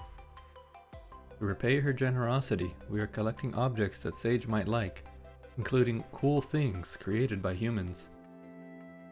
That was the last comic book on our list. Thank you for your assistance. I can return to our headquarters now. With that, the delivery droid turns with a little sway and leaves. Heading straight ahead, it crashes into a fallen bookshelf. Obstacles detected. Adjusting route. And it crashes right into another wall. The delivery droid stops, the signal light on its head blinking red. Adjusting route. Aikma realizes that the droid is covered with scratches and dents, old and new. Clear, winding tracks can be found on the ground going around and around, leaving similar looking loops on the floor. It seems that this delivery droid has been spinning around here for some time. Attempt 2378. Route adjustment failed. It lowers its head, looking frustrated. It is not intelligent enough to self-diagnose, so has been waiting here for possible companions to show up. Suddenly, it feels a hand on its head and sees a pair of calming eyes. Your GPS is malfunctioning. I can try to repair and calibrate it. This machine needs help. Although it is not part of the commands Aikma received, she still proceeds to the delivery droid side. She can still help those in need without being commanded, just like what Nanami would do. The delivery droid stares at the humanoid machine before it, and it experiences the same feeling it felt when Sage touched it the first time, despite Aikma not showing any emotions. Thank you, Lady Big Hat. Is that me? Yes, I came up with that name by observing your appearance as Sage taught us. You can call me Aikma. Understood, Aikma. You can call me Deli. Or delivery droid. Great. Amazing. You should be fine now. The delivery droid stands up again, stretching its limbs. Essential functions repaired. Thank you for your assistance.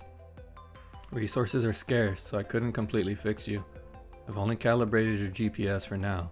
That is enough. If I may, Aikma, would you return to the headquarters with me? I should repay you for your assistance, but everything we collected is stored at our headquarters. As a repayment, you are free to choose anything from our collection. I didn't help you in exchange for something, but the delivery droid mentioned that Sage was there before. Perhaps Aikma can find clues about her there. I understand. Allow me to accompany you. And so, guided by the delivery droid, the two figures, one tall and one short, begin their journey back to the headquarters.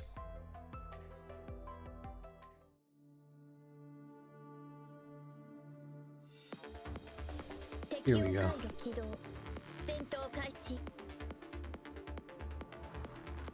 It's a mall, a place where humans visit for shopping and entertainment.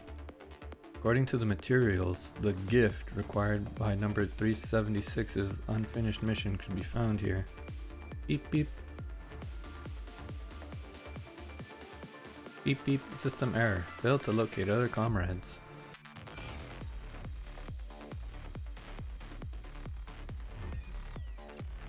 Ew.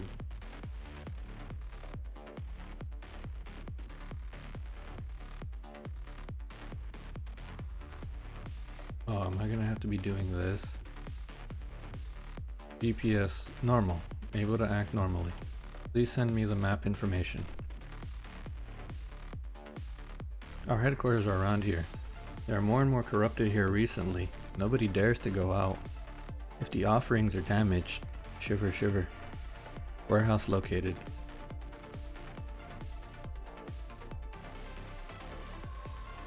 Massive corrupted signals detected.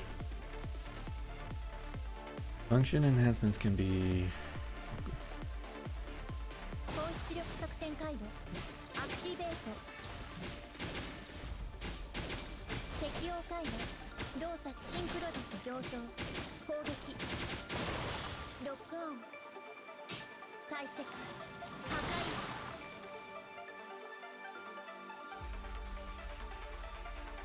It should have been all of them. Beep boops. Over there. Watch out.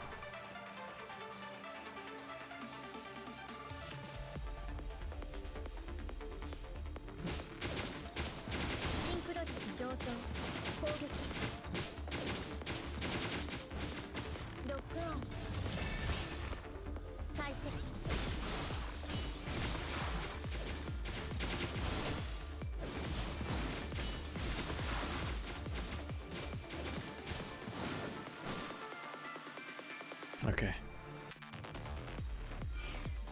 Beep boops. There are a large number of corrupted in the warehouse, but what happened? Nothing.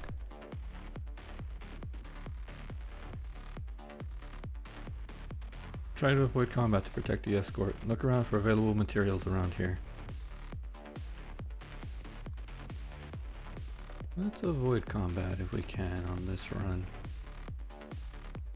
Although I would love to play Aikma more in combat. And I want to try something different outside of your standard just brute force. Yeah, I'll probably need to activate this. Over here. Obtain identification data from the defeated corrupted mechanoid. Beep oops. Can disguise with the corrupted mechanoid's identification data. Please stay behind me.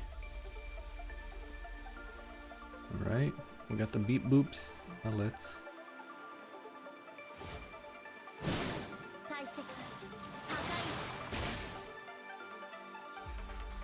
We made it! It's here! This is weird. Where did everyone go?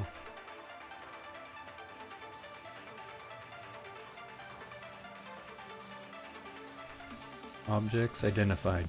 Star Wars. It's found in human museums. I don't know why it's there. But it must carry some kind of meaning since it is placed in a museum. Wait, did it really just say Star Wars? Objects identified. Climbers high. Big pile of retro discs with blurry words of anniversary on it. The cracks on them seem to have been fixed many times.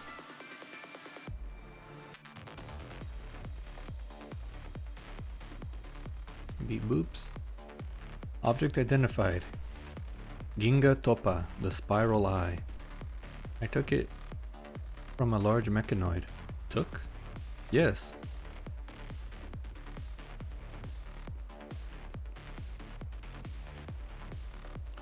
These are the offerings? You're right. ミッション完了。機体状態異常なし。 The delivery droid belonged to a new line of sustainable delivery mechanoids from a logistic company, but the punishing virus had spread to their location before they were launched.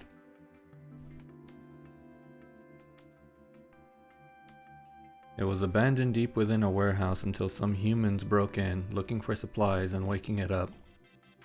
It retained its original command, even when there were no more humans requesting its service. Still, it continued to drag its human battered body around the city, looking for things it could deliver. It was drawn by the murals on the walls. All the machines said they were revelations left by Sage. One day, it saw a strange mechanoid before an unfinished mural. She enthusiastically painted beautiful colors on the wall, clapping and cheering when she completed it.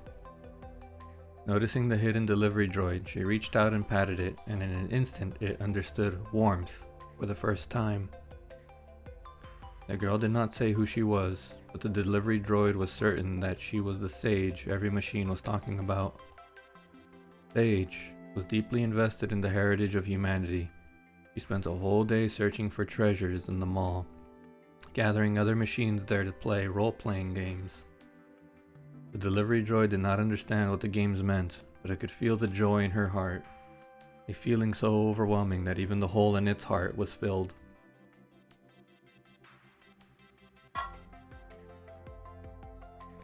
The girl left soon after, however. She waved goodbye and said Nanami had a really good time. Bye-bye, before stepping into the sunset. They collected enough of the things she liked. Would Sage return someday? So it began gathering what humans had left behind. Art, books, games, toys, and it brought them back to their headquarters. These offerings it collected have since sat there neatly in the warehouse, waiting for their master to return. Now that we have a larger collection than when Sage first arrived, she's going to have an even better time. But she never came back. Is that because she has yet to find the key item? And my companions, none of them has returned. Confused, delivery droid stands amidst the offerings and the remains of the machines. What do your companions look like? They are all the same model of delivery droid as me. Aikma has noticed the delivery droid acting strange since they entered the mall. Not only is its GPS malfunctioning, but it has not been able to recognize its companions. Infected by the punishing virus, corrupted machines cannot emit the same identification signal as the delivery droid. Even though they were standing before it, it could not recognize its old companions. Aikma had destroyed all of the corrupted in front of the delivery droid. Their remains scattered around the two of them. ... Is there something wrong? You should tell it everything, but she cannot. Nothing. Your collection. I think she'll like it. I'm also searching for Sage. It's my purpose. Aikma walks to a corner of the warehouse, crouching and touching the mural surrounded by offerings. Part of the mural was done later than the other. The slightly older part reveals pure joy, as if the painter wanted to share her bliss with others. The newer part depicts a small girl and a group of mechanoids, and reminds Haikma of a painting Nanami did in her smile back then. Where is she now? What has she been through? Haikma closes her eyes, allowing the feeling of longing floods over her. If you find her, can you tell her that we are waiting for her here? I will. I'll tell her that Deli has been waiting for her. Thank you. I will look after this place until she comes back. Hikema reaches out and pats the mechanoid's head. Deli watches Hikema quietly, its transparent lens seemingly reflecting another figure it misses so dearly.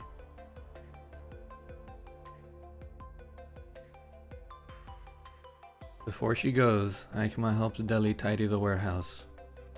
She puts the remains of the other delivery droids together on a soft foam mat, their bodies leaning and lying on top of each other as if they are resting in peace. The only standing delivery droid does not stop waving at Hikema as she bows her head and says goodbye. It watches the female figure walking further and further away until she disappears, stepping into the sunset.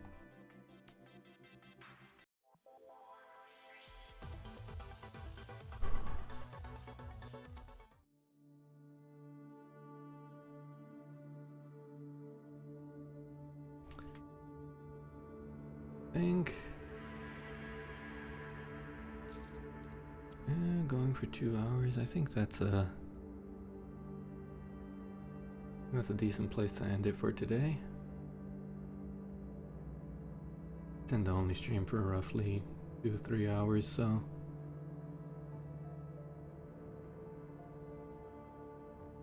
pretty good.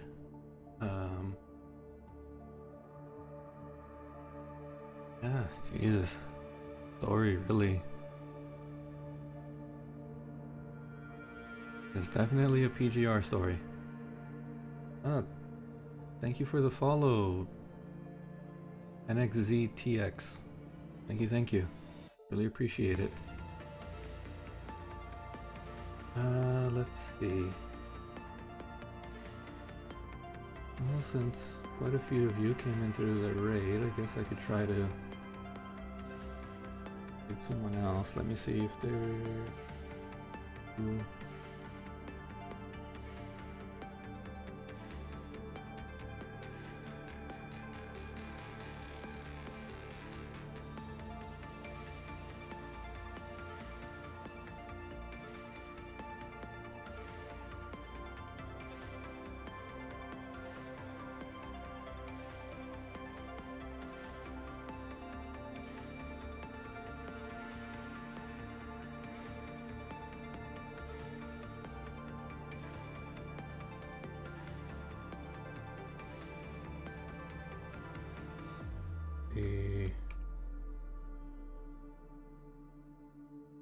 Unless anyone has a...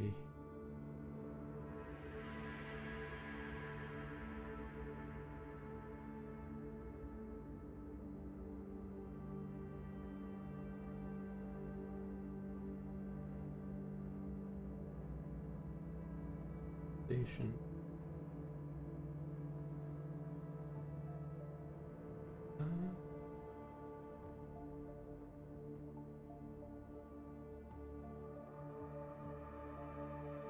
Let's raid this person and also be streaming Punishing Grey Raven right now.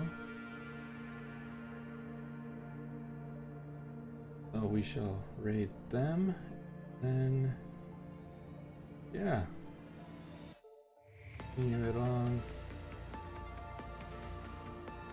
spread the good vibes and such.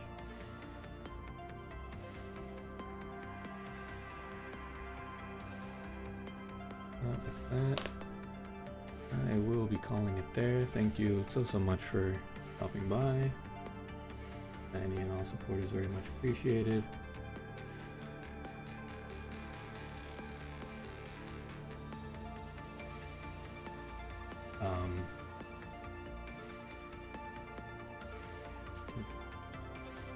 Thank you for any follows and such is very much appreciated. And as always, may the moon guide you. Take care.